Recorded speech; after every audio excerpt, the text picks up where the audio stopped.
ನಮಸ್ಕಾರ ವೀಕ್ಷಕರೇ. ಜನಶಕ್ತಿ ಮೀಡಿಯಾದ ಈ ಹೊತ್ತಿನ ಈ ವಿಶೇಷ ಚರ್ಚೆಗೆ ತಮ್ಗೆಲ್ರಿಗೂ ಸ್ವಾಗತ.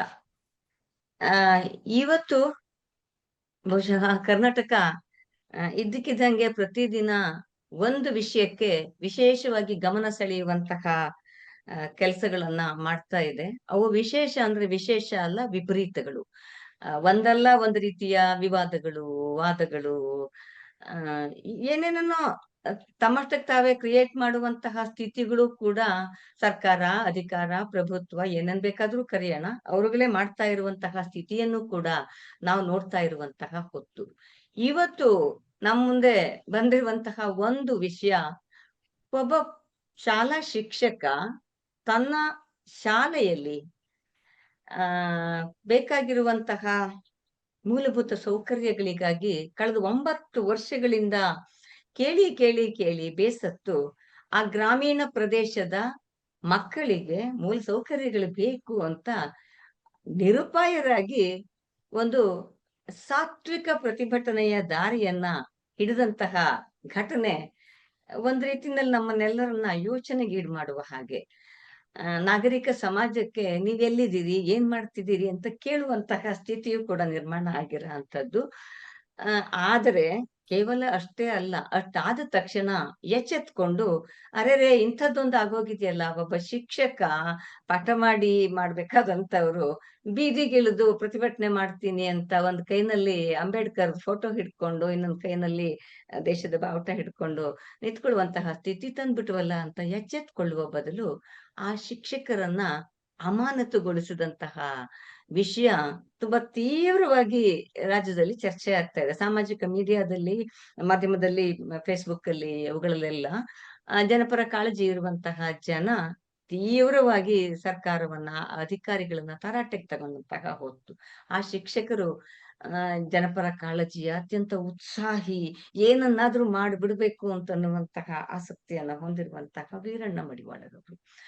ಸೊ ಜನಶಕ್ತಿ ಮೀಡಿಯಾಕ್ಕೆ ಅನ್ನಿಸ್ತು, ಯಾವಾಗ್ಲೂ ನಾನು ಮಾತಾಡುವಾಗ ಹೇಳುವ ಹಾಗೆ, ಜನಶಕ್ತಿ ಮೀಡಿಯಾ ಜನಶಿಕ್ಷಣವನ್ನು ತನ್ನ ಕೆಲಸದ ಭಾಗ ಅಂತ ಭಾವಿಸಿ ಕೆಲಸ ಮಾಡ್ತಾ ಇರುವ ಕಾರಣಕ್ಕಾಗಿ ಈ ವಿಷಯದ ಬಗ್ಗೆನೂ ಕೂಡ ಒಟ್ಟಾರೆ ಇಂತಹ ಒಂದು ಸ್ಥಿತಿ ಮತ್ತು ಏನಾಗ್ಬೇಕಾಗಿತ್ತು ಅಂತ ಅನ್ನುವುದನ್ನ ಇಬ್ಬರು ಪ್ರಮುಖ ವ್ಯಕ್ತಿಗಳ ಜೊತೆ ಚರ್ಚೆ ಮಾಡೋದು ಅಂತ ಈ ಕಾರ್ಯಕ್ರಮವನ್ನ ಮಾಡ್ತಾ ಇರೋ ಅಂತದ್ದು.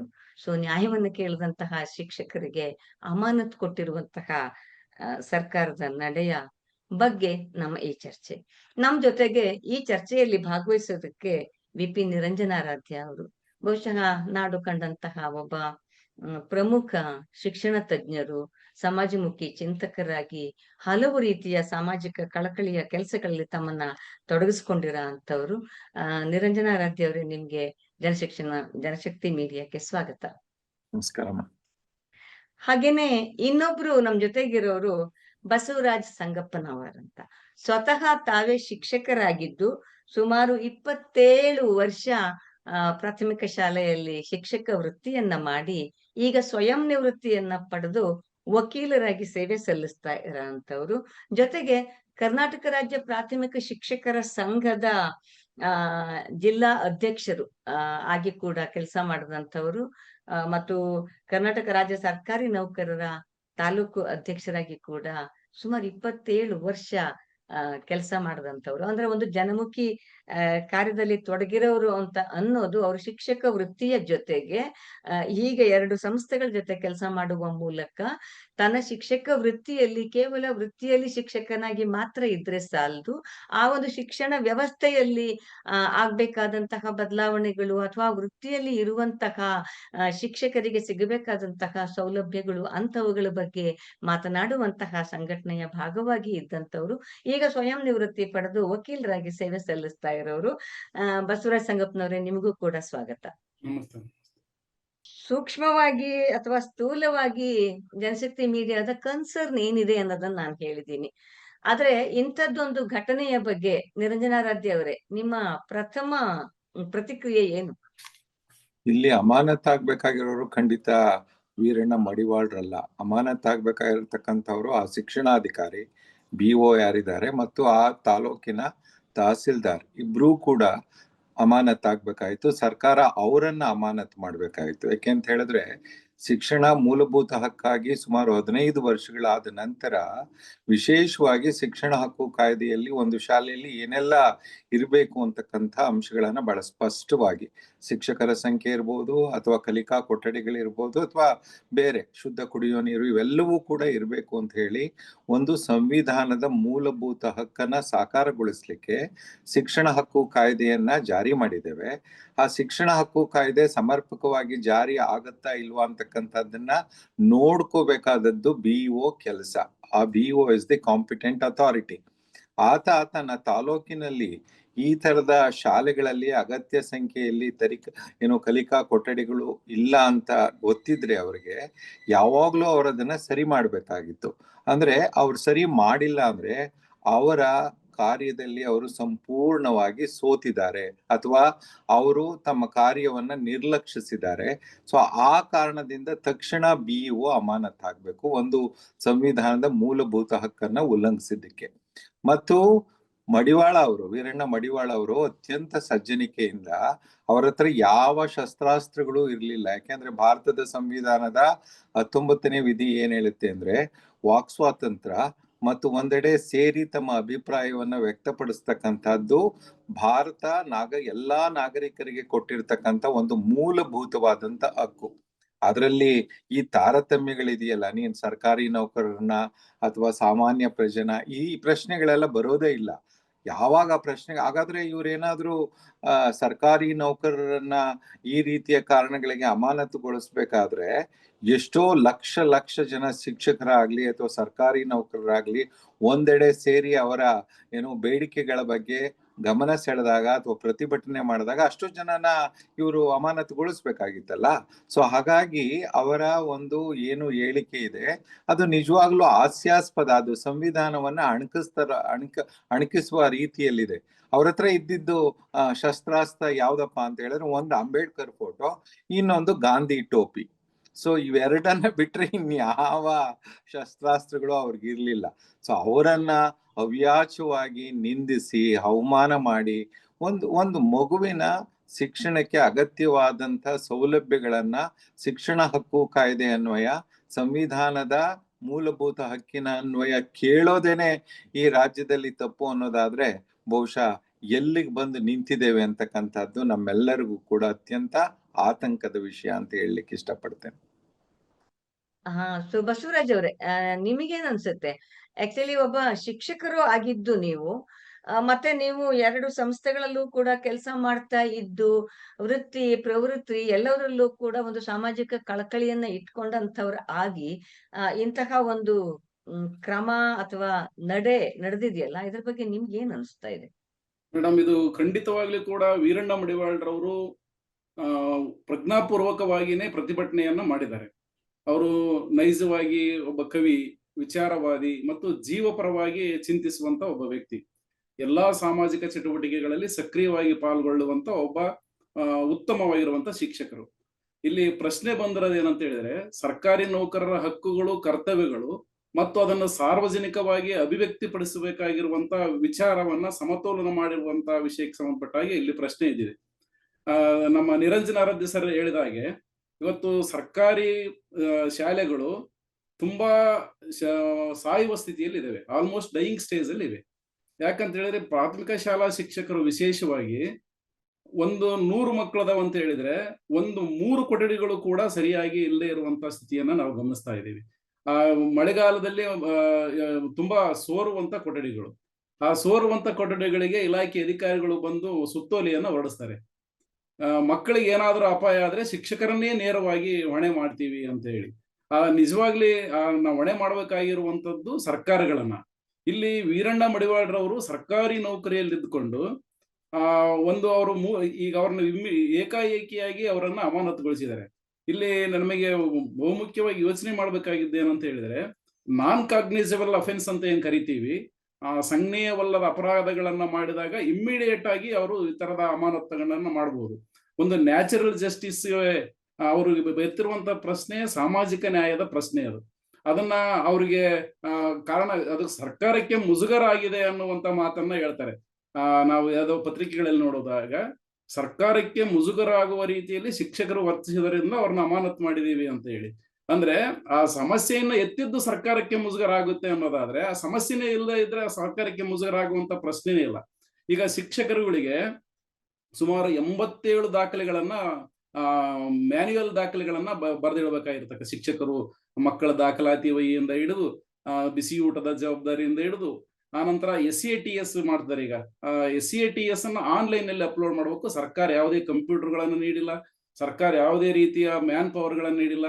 ಸರ್ಕಾರ ಅವ್ರ ಮೇಸ್ಟ್ರುಗಳು ಮೊಬೈಲ್ಗಳನ್ನ ಉಪಯೋಗಿಸಿಕೊಂಡು SATS ಅನ್ನ ಅಪ್ಲೋಡ್ ಮಾಡುವಂತ ಕೆಲಸಗಳನ್ನ ಮಾಡಬೇಕು. ಹಾಗೇನೆ ಶಿಕ್ಷಕರುಗಳು ಶಿಕ್ಷಕರುಗಳು ಮೊದಲೇ ಇಲ್ಲ. 1ರಿಂದ 7ನೇ ತರಗತಿಗೆ ಒಬ್ಬ ಶಿಕ್ಷಕ 3 ಜನ ಶಿಕ್ಷಕರಿದ್ರೆ 1ರಿಂದ 7ನೇ ತರಗತಿಗೆ ಪಾಠ ಮಾಡಬೇಕು ಅನ್ನುವಂತ ನೀತಿಗಳನ್ನು ಹೇಳ್ತಾರೆ.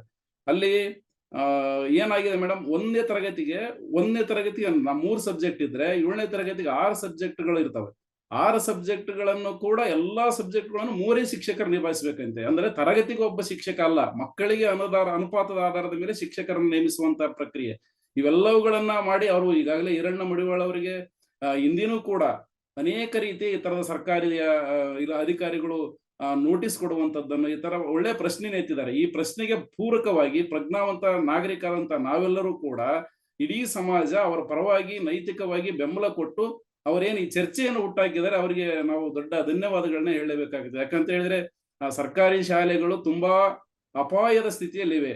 ಈಗ ನೋಡ್ರಿ, ಅತಿಥಿ ಶಿಕ್ಷಕರಿಗೆ 54,000 ಅತಿಥಿ ಶಿಕ್ಷಕರನ್ನ ನಾವು ತುಂಬ್ತಿದೀವಿ ಅಂತ ಹೇಳಿ ಮಾನ್ಯ ಶಿಕ್ಷಣ ಸಚಿವರು ಹೇಳ್ತಾರೆ. ಇದು ಅಪಾಯಕಾರಿ ನಿಲುವು. 54,000 ಅಂದ್ರೆ ಅಷ್ಟು ಹುದ್ದೆಗಳು ಖಾಲಿ ಇದಾವೆ ಅಂತ, ಅಷ್ಟು ಕಾರ್ಯ ಒತ್ತಡಗಳನ್ನ ಬಾಕಿ ಉಳಿದಂತ 1,10,000 ಶಿಕ್ಷಕರ ಮೇಲೆ ಏರ್ತಾ ಇದ್ದಾರೆ ಅನ್ನುವಂಥದ್ದು ಕೂಡ ಖಂಡನೀಯ. ಈ ನಿಟ್ಟಿನಲ್ಲಿ ವೀರಣ್ಣ ಮಡಿವಾಳರವರು ಈಗೇನು ಹೊಸದಾಗಿ 2021 ಸರ್ಕಾರಿ ಸೇವಾ ನಡತೆ ಮತ್ತು ನಿಯಮಗಳು 2021 ಬಂದಿದೆ.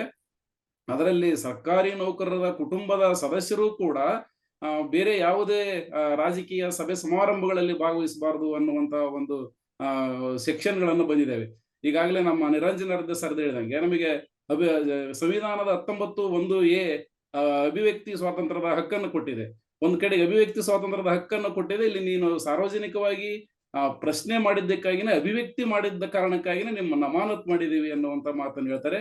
ಇದು ವೀರಣ್ಣ ಮಡಿವಾಳರವರ ಸಾಮಾಜಿಕ ನ್ಯಾಯವನ್ನ ಎತ್ತಿಡಿದಿರುವಂತದ್ದು ಅತ್ಯಂತ ಗಮನಾರ್ಹವಾದಂತ ವಿಷಯ. ಇದನ್ನ ಎಲ್ಲರೂ ಪ್ರಜ್ಞಾವಂತರು ಬೆಂಬಲಿಸಬೇಕು ಮೇಡಮ್. ಇದಕ್ಕೆ ಹೌದು, ನೀವು ಹೇಳ್ತಾ ಇರುವ ಹಾಗೆ ಅಫ್ಕೋರ್ಸ್ ವೀರಣ್ಣ ಮಡಿವಾಳರ ಈ ಪ್ರತಿಭಟನೆ ಹೊರಗೆ ಬಿದ್ದ ತಕ್ಷಣ ಬಹಳಷ್ಟು ಪೋಸ್ಟ್ಗಳು ಬರ್ತಾ ಇದ್ದಾವೆ, ಬಹಳಷ್ಟು ಸ್ಟ್ಯಾಟಿಸ್ಟಿಕ್ಸ್ ಬರ್ತಾ ಇದ್ದಾವೆ. ಮತ್ತೆ ಇವತ್ತು ಪತ್ರಿಕೆಗಳಲ್ಲೂ ವರದಿ ಆದ ಹಾಗೆ ಆ ಶಾಲೆಯಲ್ಲಿ ಈ ಮೊದಲು 40, 50, 70ರವರೆಗೆ ಅಬ್ಬಬ್ಬಾ ಅಂದ್ರೆ ಇದ್ದಂತಹ ಸ್ಟೂಡೆಂಟ್ಸ್ ಈಗ 140, 150ಕ್ಕೆ ಏರಿದೆ. ಮತ್ತು ಅದಕ್ಕೆ ಬೇಕಾದಂತಹ ಸೂಕ್ತವಾದಂತಹ ಕೊಠಡಿಗಳು, ಸೌಲಭ್ಯಗಳು ಬೇಕು ಅಂತ ಅನ್ನೋದು ವೀರಣ್ಣ ಮಡಿವಾಳರವರ ಡಿಮ್ಯಾಂಡ್ ಆಗಿತ್ತು ಮತ್ತು ಸಕಾಲಿಕವಾಗಿದ್ದು ನ್ಯಾಯಯುತವಾದಂತಹ ಡಿಮ್ಯಾಂಡ್. ಸರ್ಕಾರವೇ ಅಥವಾ ಅಧಿಕಾರಿಗಳು ಅಲ್ಲಿಯ BEO ಅಥವಾ ತಹಶೀಲ್ದಾರ್ ಹೂಎವರ್ ಅದನ್ನ ಮಾಡ್ಬೇಕಾದವರು ಅವ್ರು ಅದನ್ನ ಗಮನಿಸ್ಬೇಕಾಗಿತ್ತು ಅಂತ ಅನ್ನೋದು ಒಂದು. ಎರಡನೇದಾಗಿ ಬಹಳ ಜನ ಬರೀತಾ ಇದ್ದಾರೆ, ನೀವಿಬ್ರು ಹೇಳಿದಾಗೆ ವೀರಣ್ಣ ಮಡಿವಾಳರವರ ಸಾಮಾಜಿಕ ಕಳಕಳಿ ಮತ್ತು ಅಂದ್ರೆ ಯಾವ್ದೋ ಅಂಬೇಡ್ಕರ್ ನಗರದ ಶಾಲೆ ಅದು ಅಂತಂದ್ರೆ ಅಲ್ಲಿ ಬರುವಂತಹ ಮಕ್ಕಳು ಖಂಡಿತವಾಗಿಯೂ ಕೂಡ ಸಂಪೂರ್ಣವಾಗಿ ಎಲ್ಲ ರೀತಿಯಿಂದ ವಂಚಿತ ಸಮುದಾಯಕ್ಕೆ ಸೇರಿದವರೇ ಬಹುತೇಕ ಇರ್ತಾರೆ. ಮತ್ತು ಅಬ್ಬಬ್ಬ ಅಂದ್ರೆ 2ನೇ ತಲೆಮಾರು ಇರಬಹುದು, ಎಜುಕೇಶನ್ ತೆರೆದುಕೊಂಡಿರೋದು, ಅಥವಾ 1ನೇ ತಲೆಮಾರು ಕೂಡ ಇರಬಹುದಾದಂತವ್ರು ಇರ್ತಾರೆ ಅನ್ನೋದನ್ನ ನಾವು ಇವತ್ತಿನ ಸಂದರ್ಭದಲ್ಲಿ ಊಹಿಸಬಹುದಾಗಿದ್ದಂಥದ್ದು.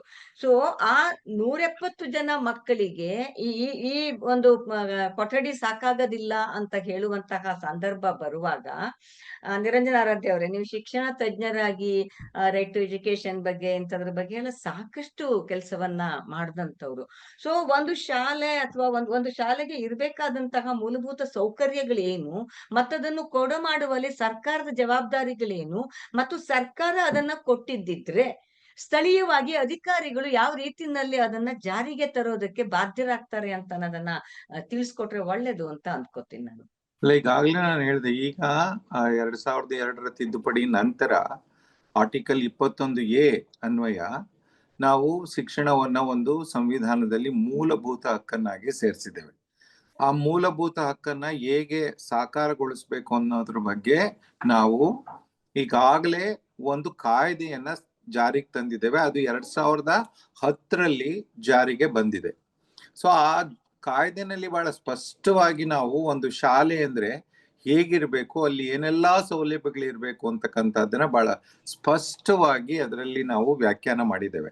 ಕನಿಷ್ಠ ಶಿಕ್ಷಕರು ಎಷ್ಟಿರ್ಬೇಕು, ತರಗತಿ ಕೋಣೆ, ಶೌಚಾಲಯ, ಕುಡಿಯುವ ನೀರು, ವಿದ್ಯುತ್ ಶಕ್ತಿ, ಆಟದ ಮೈದಾನ, ಗ್ರಂಥಾಲಯ ಇವೆಲ್ಲವೂ ಕೂಡ ಹೇಗಿರ್ಬೇಕು ಅಂತಕ್ಕಂಥದ್ದನ್ನ ನೀವೀಗ ವ್ಯಾಖ್ಯಾನ ಮಾಡಿದ್ದೇವೆ. ಮತ್ತು ಅದನ್ನ ಕರ್ನಾಟಕದಲ್ಲಿ ಜಾರಿಗೆ ತರೋದು ಹೇಗೆ ಅಂತ ಹೇಳಿ 2012ರಲ್ಲಿ ನಾವು ಕರ್ನಾಟಕದಲ್ಲಿ ಶಿಕ್ಷಣ ಹಕ್ಕು ಕಾಯ್ದೆಯನ್ನ ಜಾರಿ ತರಲಿಕ್ಕೆ ನಾವು ನಿಯಮಗಳನ್ನ ಮಾಡಿದ್ದೇವೆ. ಇವೆಲ್ಲವನ್ನ ಅಲ್ಲಿ ಆಯಾ ಕ್ಷೇತ್ರದಲ್ಲಿ ಜಾರಿಗೊಳಿಸ್ತಕ್ಕಂಥ ಜವಾಬ್ದಾರಿಯನ್ನ ಅಲ್ಲಿನ ಶಿಕ್ಷಣ ಅಧಿಕಾರಿ ಏನಿರ್ತಾರೆ, BO ಅಂತ ನಾವೇನ್ ಕರಿತೀವಿ, ಅವರ ಮೇಲೆ ಈ ಜವಾಬ್ದಾರಿಯನ್ನು ಹೊರಿಸಿದ್ದೇವೆ.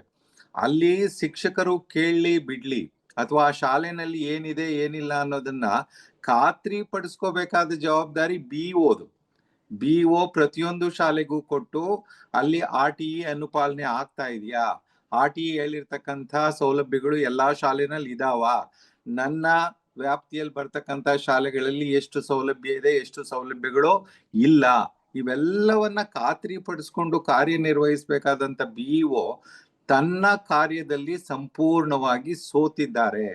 ಅಥವಾ ನಾನು ಅದನ್ನ ಅವರ ಸೇವಾ ನಿಯಮಗಳ ಪ್ರಕಾರ ಹೇಳೋದಾದ್ರೆ BO ಸಂಪೂರ್ಣವಾಗಿ ತಮ್ಮ ಕೆಲಸವನ್ನ ನಿರ್ಲಕ್ಷಿಸಿದ್ದಾರೆ. ಇದು ನಿರ್ಲಕ್ಷಿಸಿರ್ತಕ್ಕಂಥ BOನ ಎಚ್ಚರಿಸ್ತಕ್ಕಂಥ ಕೆಲಸವನ್ನ ಮಾಡಿದ್ದು ವೀರಣ್ಣ ಮಡಿವಾಳ. ನಮ್ಗೆ ಇಷ್ಟು ಕನಿಷ್ಠ ಸಂಖ್ಯೆಯ ಕೊಠಡಿಗಳು ಬೇಕು, ನನ್ನ ಶಾಲೆನಲ್ಲಿ ಮಕ್ಕಳ ಸಂಖ್ಯೆ ದಿನದಿಂದ ದಿನಕ್ಕೆ ಜಾಸ್ತಿ ಆಗ್ತಾ ಇದೆ, ಮತ್ತು ಈ ವರ್ಷ 7ನೇ ತರಗತಿ ಕೂಡ ಪ್ರಾರಂಭ ಆಗುತ್ತೆ. ಸೊ ಇವೆಲ್ಲವನ್ನ ಗಮನದಲ್ಲಿಟ್ಟುಕೊಂಡು ನೀವು ನನಗೆ ಇಷ್ಟು ಕೊಠಡಿಗಳನ್ನ ಒದಗಿಸ್ಕೊಡ್ಬೇಕು ಅಂತ ಹೇಳಿ ಅವರು ಕಳೆದ 7-8 ವರ್ಷದಿಂದ BOಗೆ ಮನವಿ ಕೊಟ್ಟಿದ್ದಾರೆ, DDPIಗೆ ಮನವಿ ಕೊಟ್ಟಿದ್ದಾರೆ, ಎಲ್ಲಾ ಅಧಿಕಾರಿಗಳಿಗೆ ಮನವಿ ಕೊಟ್ಟಿದ್ದಾರೆ. ಅಂದ್ರೆ ಅವರು ತಾವು ಒಬ್ಬ ಶಿಕ್ಷಕನಾಗಿ ಏನೆಲ್ಲ ಕ್ರಮಬದ್ಧವಾಗಿ ಮನವಿಯನ್ನ ಕೊಡ್ಬೇಕಾಗಿತ್ತು ಅದೆಲ್ಲವನ್ನ ಕೊಟ್ಟಿದ್ದಾರೆ. ಆದ್ರೆ ಆ ಮನವಿಗಳ ಯಾವುದನ್ನು ಕೂಡ ಈಗ ಏನು ಪರಿಗಣಿಸದೆ ಅಥವಾ ಅದಕ್ಕೆ ಯಾವುದೇ ರೀತಿಯ ಉತ್ತರಗಳನ್ನ ಕೊಡದೆ ತಮ್ಮ ಕಾರ್ಯವನ್ನ ನಿರ್ಲಕ್ಷಿಸಿರ್ತಕ್ಕಂಥದ್ದು BO ಮತ್ತು ಆ ಜಿಲ್ಲೆಯ ಉಪನಿರ್ದೇಶಕರು.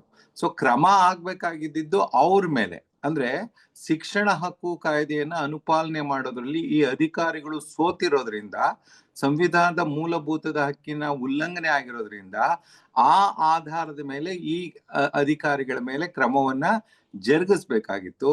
ಆದ್ರೆ ಅವ್ರ ಮೇಲೆ ಕ್ರಮವನ್ನ ಜರುಗಿಸೋ ಬದಲು ಯಾರು ಸಂವಿಧಾನಬದ್ಧ ಹಕ್ಕನ್ನ ಕೊಡಿ ಅಂತ ಅತ್ಯಂತ ಶಾಂತಿಯುತವಾಗಿ ಸಜ್ಜನಿಕೆಯಿಂದ ಯಾವುದೇ ರೀತಿಯ ಒಂದು ಪ್ರತಿಭಟನೆಯ ಮಾರ್ಗವನ್ನ ಅನುಸರಿಸದೆ ಬಹಳ ಮೌನವಾಗಿ ನಡೆದು ಹೋಗಿ 14 ಕಿಲೋಮೀಟರ್ BO ಕಚೇರಿಯ ಮುಂದೆ ಧರಣಿ ಮಾಡಿದಂತ ಶಿಕ್ಷಕರಿಗೆ ಈ ರೀತಿಯ ಶಿಕ್ಷೆಯನ್ನ ಕೊಡ್ತಕ್ಕಂಥದ್ದು ಬಹುಶಃ ನಮ್ಮ ಸಂವಿಧಾನವನ್ನ ಧಿಕ್ಕರಿಸದಂತೆ ಅಥವಾ ಸಂವಿಧಾನವನ್ನ ಎತ್ತಿಡಿತಕ್ಕಂಥವ್ರಿಗೆ ಇಲ್ಲ ನಿನಗೆ ಶಿಕ್ಷೆ ಕೊಡ್ತೀವಿ, ಸಂವಿಧಾನವನ್ನ ಎತ್ತಿಡಿದ್ರೆ, ಸಂವಿಧಾನವನ್ನ ನಿನ್ ಕೈಯಲ್ಲಿ ಹಿಡಿದ್ರೆ ನಿನಗೆ ಶಿಕ್ಷೆ ಆಗುತ್ತೆ ಅಂತಕ್ಕಂಥ ಒಂದು ಅತಿರೇಕದ ಕ್ರಮವನ್ನ ಜರುಗಿಸೋದಿದೆಯಲ್ಲ, ಅದು ಪ್ರಜಾಪ್ರಭುತ್ವದಲ್ಲಿ ಅತ್ಯಂತ ಅಮಾನವೀಯ ಮತ್ತು ಅದನ್ನ ಯಾವುದೇ ಕಾರಣಕ್ಕೂ ಒಪ್ಲಿಕ್ಕೆ ಸಾಧ್ಯ ಇಲ್ಲ. ಮೇ 25ಕ್ಕೆ ಶಾಲೆಗಳು ಪುನರಾರಂಭ ಆಗಿದಾವೆ ಅಂತ ಡಂಗೂರ ಸಾರಿಸಿ ಶಾಲೆಗಳನ್ನೆಲ್ಲಾ ಸಿಂಗರಿಸಿ ರಂಗೋಲಿ ಹಾಕಿ, ನೆನೆ ಎಲ್ಲ ಫೋಟೋ ನೋಡ್ತಾ ಇದ್ದೆ, ನಮ್ಮ ಮುಖ್ಯಮಂತ್ರಿಗಳು ಯಾವ್ದೋ ಹುಡುಗನಿಗೆ ಸ್ವೀಟ್ ತಿನ್ಸಿ ಶಾಲೆಯನ್ನ ಪುನರಾರಂಭ ಮಾಡಿದ್ರು ಅಂತ. ಸಂತೋಷ, ಅಂತದನ್ನೆಲ್ಲ ಮಾಡ್ಬೇಕು ಅನ್ನೋದನ್ನ ಒಪ್ಕೋತೀನಿ. ಆದರೆ ವೀರಣ್ಣ ಮಡಿವಾಳರಂತಹ ಒಬ್ಬ ಅತ್ಯಂತ ಸಂವೇದನಾಶೀಲ ಶಿಕ್ಷಕ, ಅವರು ನಾನು ಫೇಸ್ಬುಕ್ಗಳಲ್ಲಿ ನೋಡ್ತಾ ಇದ್ದೆ, ಯಾರ್ಯಾರೋ ದಾನಿಗಳಿಂದ ಹಣವನ್ನ ಸಂಗ್ರಹ ಮಾಡಿ ಶಾಲೆಗೆ ಸುಣ್ಣ ಬಣ್ಣ ಮಾಡಿಸಿ ಬೆಂಚುಗಳು ಹಾಕ್ಸಿ ಈ ತರದ್ ಏನೇನೋ ತನ್ನ ಕೈಯಲ್ಲಿ ಶಕ್ತಿ ಮೀರಿ ಏನೆಲ್ಲ ಮಾಡ್ಬೋದಾ ಅಂತದನ್ನೆಲ್ಲ ಮಾಡಿದ್ದಾರೆ. ಅದನ್ನ ಮಾಡಿದ್ದಕ್ಕೆ ನಿಜವಾಗ್ಲೂ ಶಹಬ್ಬಾಸ್ ಕೊಟ್ಟು ಈ ತರ ನೀವು ಮಾಡಿದೀರಿ ಅಂತ ಹೇಳಿ ಇನ್ನೊಂದ್ ಸ್ವಲ್ಪ ಅವಕಾಶಗಳನ್ನ ಕೊಡೋದ್ರ ಬದಲು ಅವರಿಗೆ ಕೊಟ್ಟಿರುವ ಬಹುಮಾನ ಏನಂತಂದ್ರೆ ಅಮಾನತ್ತು.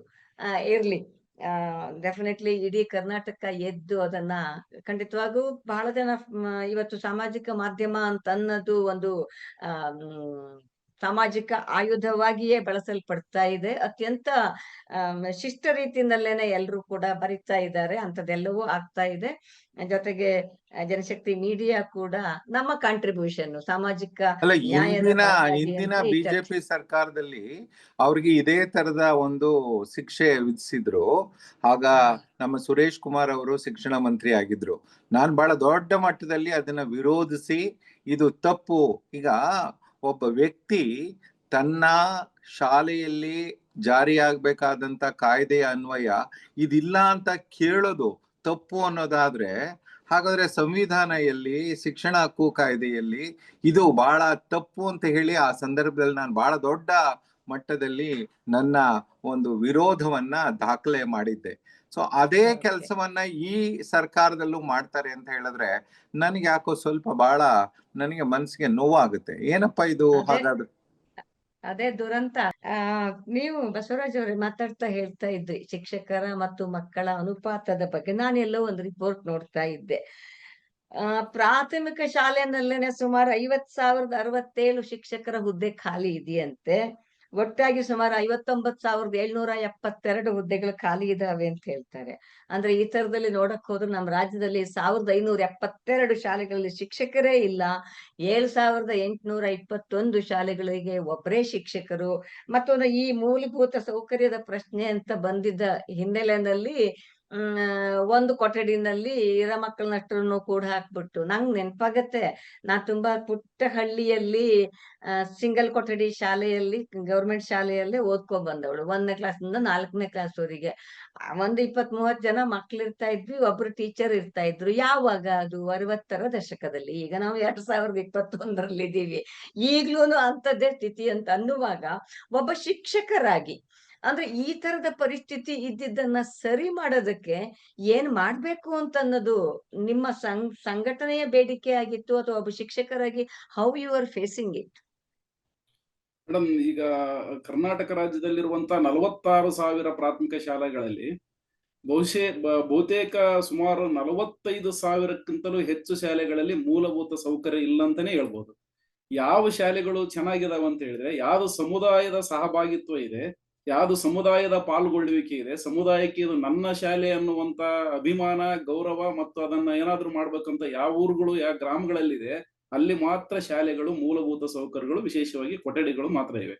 ಇದಕ್ಕೆ ಪೂರಕವಾಗಿ ಇವತ್ತೇನು ವೀರಣ್ಣ ಮಡಿವಾಳರವರ ಅಭಿವ್ಯಕ್ತಿಯನ್ನ ಹತ್ತಿಕ್ಕುವಂತ ಏನು ಕ್ರಿಯೆ ಇದೆ, ಆ ತರದ ಸಾವಿರಾರು ಶಿಕ್ಷಕರುಗಳನ್ನ, ಲಕ್ಷಾಂತರ ಶಿಕ್ಷಕರುಗಳನ್ನ ಹತ್ತಿಕ್ಕುವ ಕ್ರಮಕ್ಕಾಗಿನೇ ಈ ರೀತಿ ಸರ್ಕಾರ ಎದುರಿಸುವಂತ ಬೆದರಿಕೆ ತಂತ್ರಗಳನ್ನ ಮಾಡ್ತಾ ಬಂದಿದೆ. ಉದಾಹರಣೆಗೆ ನಮ್ಮ ತಾಲೂಕಿನಲ್ಲಿ ಕಳೆದ ಈಗ ಒಂದು 7-8 ವರ್ಷಗಳ ಹಿಂದೆ ಎಲ್ಲಾ ರೂಮ್ಗಳಲ್ಲಿ ಮಳೆಗಿಂದ ಸೋರ್ತಾ ಇತ್ತು.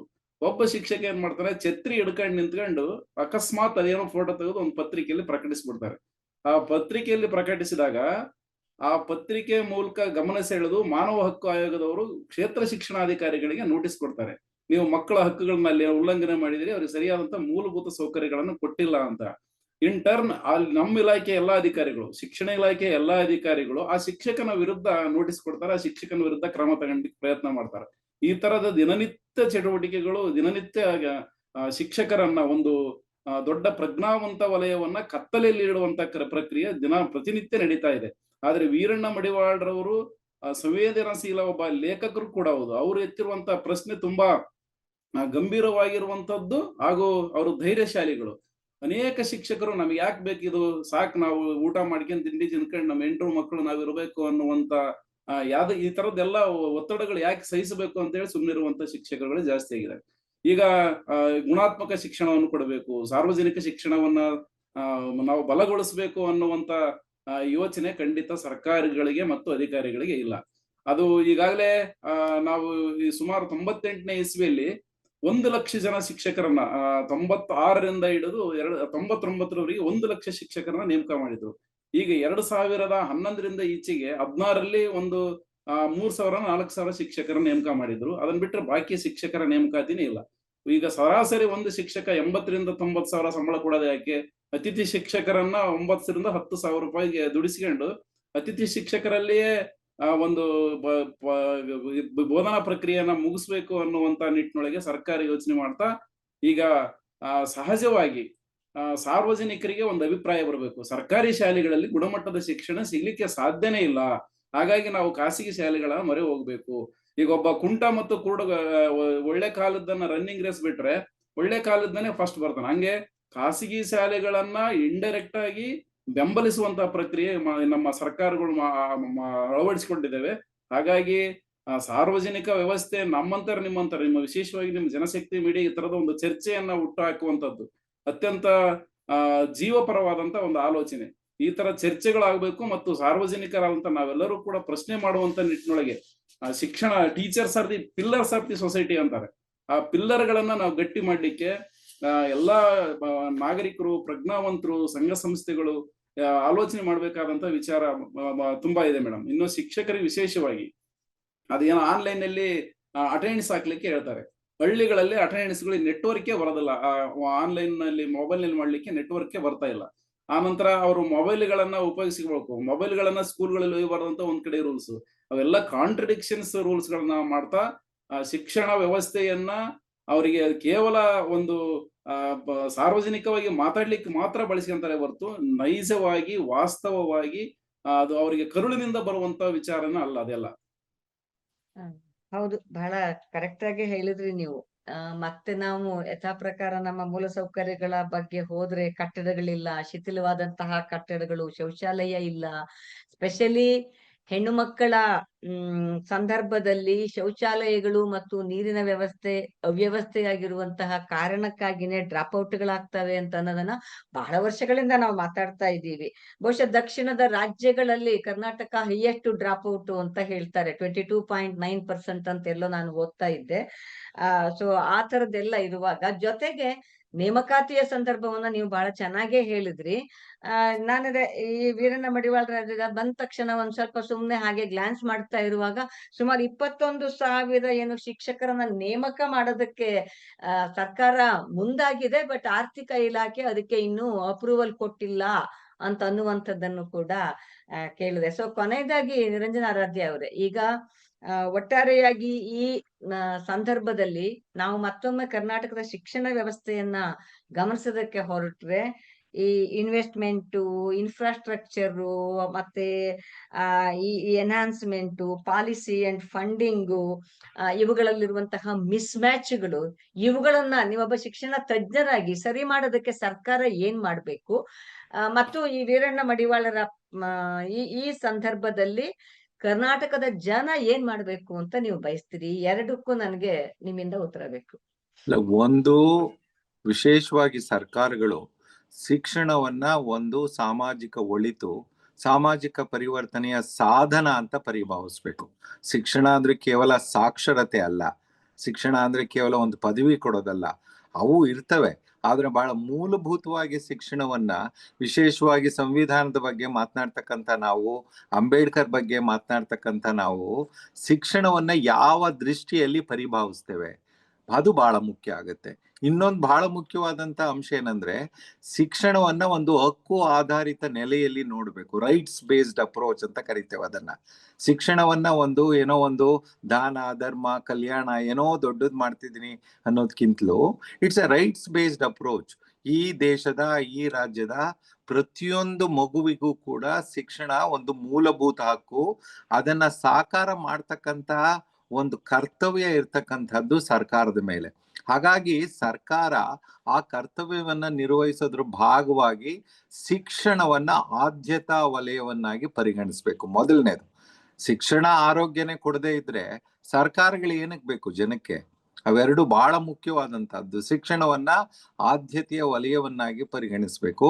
ಮತ್ತು ಈ ರಾಜ್ಯದ ದೊಡ್ಡ ದುರಂತ ಏನಂದ್ರೆ, ಬಹಳ ದೊಡ್ಡ ದುರಂತ, ಇದನ್ನ ನಾನು ಸುಮಾರು ಎಷ್ಟು ಸಾವಿರ ಹೇಳಿದ್ದೀನಿ ಗೊತ್ತಿಲ್ಲ, ಸುಮಾರು ಶಿಕ್ಷಣ ಹಕ್ಕು ಕಾಯ್ದೆಯನ್ನ ಜಾರಿಗೆ ತಂದದ್ದೇ ಅಲ್ಲಿ ಹಿಂದಿನ ಕೇಂದ್ರ UPA ಸರ್ಕಾರ 2010ರಲ್ಲಿ ರೂಪಿಸಿ ಅದನ್ನ ಜಾರಿಗೆ ತಂದ್ರು. ಮನಮೋಹನ್ ಸಿಂಗ್ ಅವರು ಈಗ ನಮ್ ಜೊತೆ ಇಲ್ಲ, ಆದ್ರೆ ಮನಮೋಹನ್ ಸಿಂಗ್ ಅವಾಗ ದೇಶವನ್ನ ಉದ್ದೇಶಿಸಿ ಭಾಷಣ ಮಾಡಿದ್ರು. ಅಂದ್ರೆ ಒಂದು ಶಿಕ್ಷಣ ಮೂಲಭೂತ ಹಕ್ಕಾಗೋದು ಅಂದ್ರೆ ದೇಶಕ್ಕೆ ಅದು ಎಂತ ಒಂದು ದೊಡ್ಡ ಮಹತ್ವದ ವಿಷಯ ಅಂತ. ಸೊ ಆ ಹಕ್ಕನ್ನ ಜಾರಿಗೊಳಿಸ್ಲಿಕ್ಕೆ ಕರ್ನಾಟಕದಲ್ಲಿ ಯಾವ ಪ್ರಯತ್ನಗಳೂ ಮಾಡ್ಲಿಲ್ಲ.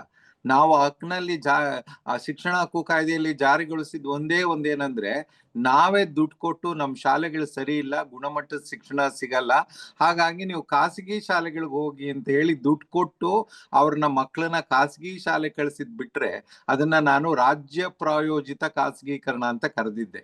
ಅಷ್ಟು ಬಿಟ್ರೆ ಶಿಕ್ಷಣ ಹಕ್ಕು ಕಾಯ್ದೆ ಉಳಿದ ಯಾವುದನ್ನು ಕೂಡ ನಾವು ಅನುಷ್ಠಾನ ಮಾಡ್ಲಿಲ್ಲ.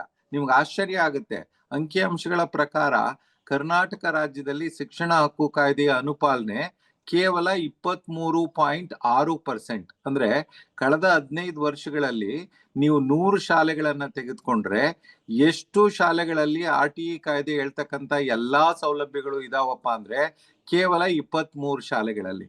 ಇನ್ನ 77 ಶಾಲೆಗಳಲ್ಲಿ ಶಿಕ್ಷಣ ಹಕ್ಕು ಕಾಯ್ದೆ ಹೇಳ್ತಕ್ಕಂತ ಎಲ್ಲಾ ಸೌಲಭ್ಯಗಳು ಇಲ್ಲ. ಅಂತ ಒಂದು ಶಾಲೆ ವೀರಣ್ಣ ಮಡಿವಾಳರ ಶಾಲೆಯೂ ಹೌದು.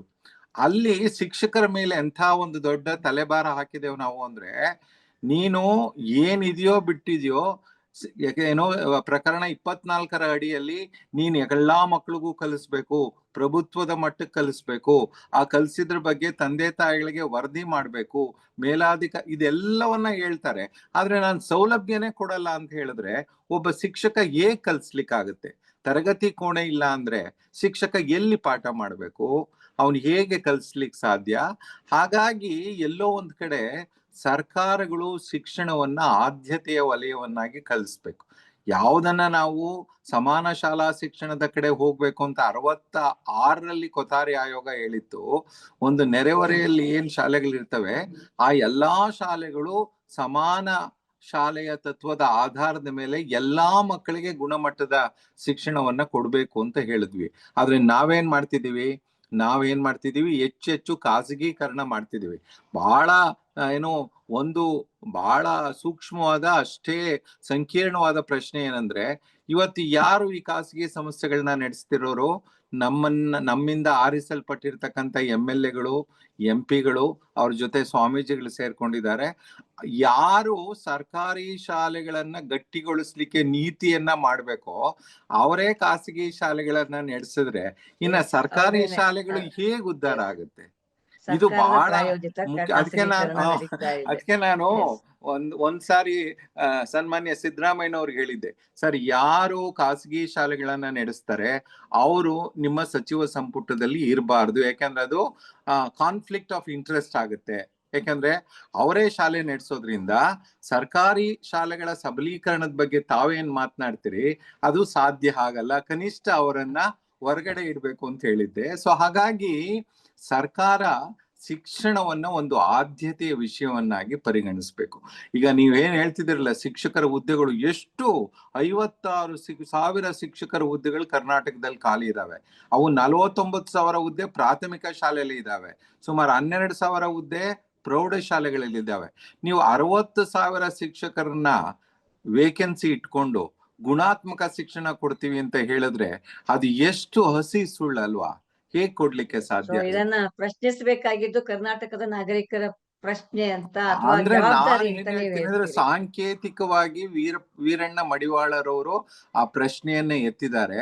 ಇದು ಕರ್ನಾಟಕದ 7 ಕೋಟಿ ಜನತೆ ಏನಿದ್ದಾರೆ, 7 ಕೋಟಿ ಜನತೆಯ ಪ್ರಶ್ನೆ ಅನ್ನೋ ಸೂಕ್ಷ್ಮತೆಯನ್ನ ಈ ಸರ್ಕಾರ ಅರ್ಥ ಮಾಡ್ಕೊಳ್ಳೋದಿಕ್ಕೆ ಸೋತಿದೆ. ಆ ಅಧಿಕಾರಿಗಳ್ಯಾರಿದ್ದಾರೆ ಅವರು ಸಂಪೂರ್ಣವಾಗಿ ಸೋತಿದ್ದಾರೆ.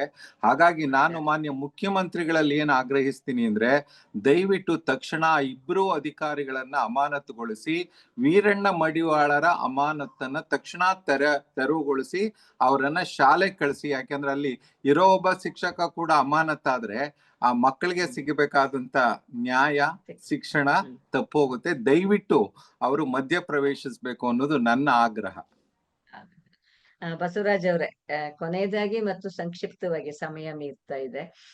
ಬಟ್ ಒಂದು 40, 50ರಿಂದ ಅಥವಾ 70ರಿಂದ ಸ್ಟೂಡೆಂಟ್ಸ್ 150ಕ್ಕೆ ಬಂದಿದ್ದಾರೆ ಅಂದ್ರೆ ಅದ್ರ ಹಿಂದ್ಗಡೆ ವೀರಣ್ಣ ಮಡಿವಾಳ ಅವರ ಪರಿಶ್ರಮ ಇದೆ ಅಂತ ಅನ್ನೋದನ್ನ ಎಲ್ರೂ ಕೂಡ ಗುರುತಿಸ್ಲೇಬೇಕಾದ. ಆ ಶಾಲೆಗೆ 2024-25 ಅತ್ಯುತ್ತಮ ಪ್ರಶಸ್ತಿ SDMC ಪ್ರಶಸ್ತಿ ಬಂದಿದೆ. 24-25 ಬಂದಿದೆ ಅಂದ್ರೆ ಆ ಪ್ರಶಸ್ತಿಗೆ ಭಾಜನರಾಗುವಂತಹ ಕೆಲಸವನ್ನ ಮಾಡದಂತಹ ವೀರಣ್ಣ ಅವರಿಗೆ ಮಾಡ್ತಾ ಇರೋದು ಅವಮಾನ ಅಂತ ಅನ್ನೋದನ್ನ ನಾವು ನೋಡ್ತಾ ಇದ್ದೀವಿ. ಹೌದು. ಸೊ ನೀವು ಶಿಕ್ಷಕರ ಸಂಘದ ಪದಾಧಿಕಾರಿಯಾಗಿ ಕೆಲಸ ಮಾಡಿದವರು, ಸ್ವಯಂ ಶಿಕ್ಷಕರೇ ಆಗಿರೋ ಅಂತವ್ರು, ಇವತ್ತು ಕರ್ನಾಟಕ ರಾಜ್ಯದ ಪ್ರಾಥಮಿಕ ಅಥವಾ ಒಟ್ಟು ಶಿಕ್ಷಕ ಸಮೂಹ ಇದಕ್ಕೆ ಹೇಗೆ ಪ್ರತಿಕ್ರಿಯಿಸಬೇಕು ಮತ್ತು ಆ ಸಂಘಟನೆ ಯಾವ ರೀತಿನಲ್ಲಿ ಯಾವ ಸ್ಟ್ಯಾಂಡ್ ಅನ್ನ, ಯಾವ ನಿಲುವನ್ನ ತಗೋಬೇಕು ಅಂತ ನೀವು ಬಯಸ್ತೀರಿ? ಸಂಕ್ಷಿಪ್ತವಾಗಿ ನಮಗೆ ಮಾಹಿತಿ. ಮೇಡಮ್, ಶಿಕ್ಷಕರ ಸಂಘಟನೆಗಳು ತಮ್ಮ ಶಿಕ್ಷಕರ ಬೇಡಿಕೆಗಳ ಜೊತೆಗೆ ಈ ತರದ ಪ್ರಶ್ನೆಗಳನ್ನು ಕೂಡ ಎತ್ತಬೇಕು. ಶಿಕ್ಷಕರ ಸಂಘಟನೆ ಮತ್ತು ಸರ್ಕಾರಿ ನೌಕರರ ಸಂಘಟನೆಗಳು ಕೇವಲ ಒಂದು ಯಾವುದೇ ಒಂದು ಸೌಲಭ್ಯಗಳಿಗಾಗಿ ಮಾತ್ರ ಅಲ್ಲದೆ ಈ ತರದ ಪ್ರಶ್ನೆಗಳನ್ನು ಎತ್ತಬೇಕು. ವೀರಣ್ಣ ಮಡಿವಾಳರವರಂತ ಒಂದು ಪ್ರಜ್ಞಾವಂತರಿಗೆ ಎತ್ತಿದಂತ ಪ್ರಶ್ನೆಗೆ ನೈತಿಕವಾದಂತ ಬೆಂಬಲವನ್ನ ಸಂಘಟನೆಗಳು ಕೊಡಬೇಕು. ಅದರ ಜೊತೆಗೆ ವೀರಣ್ಣ ಮಡಿವಾಳರವರು ಪ್ರತಿದಿನ ಅವರು ತಮ್ಮ ಸಾಮಾಜಿಕ ಜಾಲತಾಣದಲ್ಲಿ, ಫೇಸ್ಬುಕ್ ಅಲ್ಲಿ, ಟ್ವಿಟರ್ ಅಲ್ಲಿ ಅವರು ಬೇರೆ ತನ್ನ ಹವ್ಯಾಸಗಳೇನಿದ್ದು ಕವನಗಳು, ಕಥೆಗಳು ಬರೆಯುವುದರ ಮೂಲಕ, ಹಾಗೇನೆ ತನ್ನ ಶಾಲೆಯನ್ನ ಹೇಗೆ ಅಭಿವೃದ್ಧಿ ಪಡಿಸಿದೀನಿ ಅನ್ನುವಂಥದ್ದು ನಮ್ಮಂತ ಬೇರೆ ಬೇರೆ ಶಿಕ್ಷಕರಿಗೂ ಕೂಡ ಮಾದರಿಯಾಗಬಲ್ಲಂತ ರೀತಿಯಲ್ಲಿ ಅವರೆಲ್ಲ ಇಡೀ ರಾಜ್ಯಕ್ಕೆ ಒಂದು ಸಂದೇಶವನ್ನು ಕೊಡುವಂತ ರೀತಿಯಲ್ಲಿ ಕೆಲಸ ಮಾಡ್ತಾ ಇದ್ರು. ಅವರನ್ನ ಅಮಾನತುಗೊಳಿಸಿರುವಂತದ್ದು ಖಂಡನಾರ್ಹ. ಅದನ್ನ ಎಲ್ಲಾ ಸಂಘಟನೆಗಳು, ಜೊತೆಗೆ ಪ್ರಾಥಮಿಕ ಶಾಲಾ ಶಿಕ್ಷಕರ ಸಂಘಟನೆಗಳು, ಇನ್ನು ಸರ್ಕಾರಿ ನೌಕರರ ಸಂಘ, ಅವರು ಬಹುಮುಖ್ಯವಾಗಿ ಸರ್ಕಾರಿ ನೌಕರರಿಗೆ ತಕ್ಕದ್ದಲ್ಲದ ರೀತಿಯಲ್ಲಿ ವರ್ತಿಸಿದ್ದಾರೆ ಅನ್ನುವ ಕಾರಣಕ್ಕಾಗಿನೇ ಅವ್ರನ್ನ ಅಮಾನತುಗೊಳಿಸಿರೋದ್ರಿಂದ ಬಹುಮುಖ್ಯವಾಗಿ ಸರ್ಕಾರಿ ನೌಕರರ ಸಂಘ ಇವತ್ತು ಪ್ರಶ್ನೆಯನ್ನ ಎತ್ತಬೇಕಾಗಿದೆ. ಅವರ ಪ್ರಶ್ನೆಯನ್ನು ಎತ್ತುವುದರ ಮೂಲಕ ಅವರು ಪರವಾಗಿ ನಿಲ್ಬೇಕಾಗಿದೆ. ಬರೀ ಕೇವಲ ನಮಗೆ ವೇತನ ಭತ್ಯೆಗಳಂತ ಸಂದರ್ಭಗಳಲ್ಲಿ ನಾವು ಕಚೇರಿಗಳನ್ನ ಬಂದ್ ಮಾಡ್ತೀವಿ ಅನ್ನುವಂಥದ್ದಲ್ಲ. ಅಂತ ವೀರಣ್ಣ ಮಡಿವಾಳ್ ಅಂತವರು ನಮ್ಮ ಸಾರ್ ಹೇಳಿದ ಹಾಗೆ ಅವರು ಎತ್ತಿರುವಂತಹ ಸಾಂಕೇತಿಕ ಪ್ರಶ್ನೆಗೆ ಇನ್ನು ಅನೇಕ ಶಿಕ್ಷಕರುಗಳು, ಇತರ ಪ್ರಜ್ಞಾವಂತ ಶಿಕ್ಷಕರುಗಳಿಗೆ ಒಂದು ನೈತಿಕ ಬೆಂಬಲ ಬರುತ್ತೆ ಅನ್ನುವಂಥದ್ದನ್ನ ನಾನು ಈ ಸಂದರ್ಭದಲ್ಲಿ ಹೇಳಿಕ್ಕೆ ಇಷ್ಟಪಡ್ತೀನಿ. ಸೊ ಬಹುಶಃ ಜನಶಕ್ತಿ ಮೀಡಿಯಾ ಕೂಡ ಜನಶಿಕ್ಷಣದ ಭಾಗವಾಗಿ ಇಂತಹ ಚರ್ಚೆಗಳನ್ನ ಆಗಾಗ ಆಯೋಜಿಸ್ತಾ ಇರ್ತೀವಿ. ಸೊ ಜನಶಕ್ತಿ ಮೀಡಿಯಾದ ಆಶಯವೂ ಕೂಡ ಇದೆ. ಅದು ವೀರಣ್ಣ ಮಡಿವಾಳ ಇರಬಹುದು ಅಥವಾ ಬೇರೆ ಇರಬಹುದು, ಮಾದರಿಯಾಗಿ ಒಂದು ಸಾಮಾಜಿಕ ನ್ಯಾಯದ ಪರವಾಗಿ ನಿಂತಾಗ ಸರ್ಕಾರ ಯಾರು ತಪ್ಪು ಮಾಡಿದ್ರೋ ಆ ಅಧಿಕಾರಿಗಳನ್ನ ಸರಿದಾರಿಗೆ ತರುವಂತಹ ಕೆಲಸಕ್ಕೆ ಮುಂದಾಗ್ಬೇಕು. ಇಲ್ಲ ಅಂದ್ರೆ ಸರ್ಕಾರಕ್ಕೆ ಮತ್ತಷ್ಟು ಕಳಂಕಗಳು ಮೆತ್ಕೊಳ್ಳೋದ್ರಲ್ಲಿ ಯಾವ ಅನುಮಾನನೂ ಇಲ್ಲ. ಹಾಗಾಗಿ ಬಹುಶಃ ಜನಶಕ್ತಿ ಮೀಡಿಯಾ ಕೂಡ ಸರ್ಕಾರವನ್ನ ಒತ್ತಾಯ ಮಾಡುತ್ತದೆ ವೀರಣ್ಣ ಮಡಿವಾಳರವ್ರ ಅಮಾನತನ್ನ ವಾಪಸ್ ತಗೋಬೇಕು ಅಂತ ಹೇಳ್ತಾ, ವೀರಣ್ಣ ಮಡಿವಾಳರ ನೆಪದಲ್ಲಿ ಹಲವಾರು ವಿಷಯಗಳನ್ನ ನಮ್ಮ ವೀಕ್ಷಕರಿಗೆ ಕೊಟ್ಟಿದ್ದೀರಿ. ನಿಮ್ಗಿಬ್ರಿಗೂ ಕೂಡ ಜನಶಕ್ತಿ ಮೀಡಿಯಾದ ವೀಕ್ಷಕರ ಪರವಾಗಿ ಮತ್ತು ಮೀಡಿಯಾದ ಪರವಾಗಿ ಧನ್ಯವಾದಗಳನ್ನ ಹೇಳ್ತೀನಿ. ವೀಕ್ಷಕರೇ, ಇದಾಗಿತ್ತು ನಮ್ಮ ಈ ಹೊತ್ತಿನ ಈ ಚರ್ಚೆ. ಜನಮುಖಿಯಾದಂತಹ ಹಲವಾರು ವಿಷಯಗಳನ್ನ ನಿಮ್ಮೊಂದಿಗೆ ಸದಾ ಹಂಚ್ಕೊಳ್ಳೋದಕ್ಕೆ ಜನಶಕ್ತಿ ಮೀಡಿಯಾವನ್ನ ಬೆಂಬಲಿಸಿ. ಇದುವರೆಗೂ ನೀವು ಸಬ್ಸ್ಕ್ರೈಬರ್ ಆಗಿಲ್ಲದೆ ಇದ್ರೆ ಸಬ್ಸ್ಕ್ರೈಬ್ ಆಗಿ ಇಂತಹ ಕಾರ್ಯಕ್ರಮಗಳನ್ನ ನಮ್ಮ ಯೂಟ್ಯೂಬ್, ಫೇಸ್ಬುಕ್ ಅಲ್ಲಿ ಬರುವಾಗ ಜನಕ್ಕೆ ಹಂಚಿ, ಒಟ್ಟಿಗೆ ಸೇರಿ ಒಂದು ಸಮಾಜದ ನಿರ್ಮಾಣದತ್ತ ಹೆಜ್ಜೆ ಹಾಕೋಣ ಅಂತ ಹೇಳ್ತಾ ಈ ಕಾರ್ಯಕ್ರಮವನ್ನ ಇಲ್ಲಿಗೆ ಮುಗಿಸ್ತಾ ಇದ್ದೀನಿ. ನಮಸ್ಕಾರ.